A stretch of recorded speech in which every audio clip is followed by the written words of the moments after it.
Duolo mochung'ne gedo mag apaya madongo KENHA okoni oseyango kuonde maricho apaya manyalo kelo masira kendo tengo bajet mar losogi mapiyo koloso e boma Thika. Jakom board mar KENHA Winnie Ngumi okoni olalo manidhi apaya ma Nairobi Embu Meru masani idhi kongi mondo otiek midhiero mag masira. Lero ni sani gi igwelo pacho ganda kendo nywando gi chenro mar yaro apaya ma Rironi Mau Summit.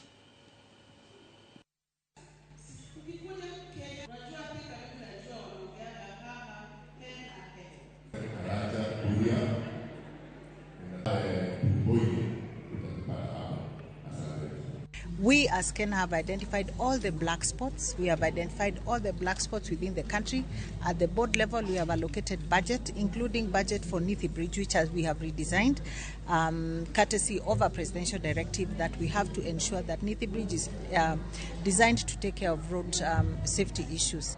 Wewe kama mtu anatengeneza dawa za kulevya, because most of them, we have backstreet laboratories. Can you speak out? Because if you don't speak out, how will the authorities know?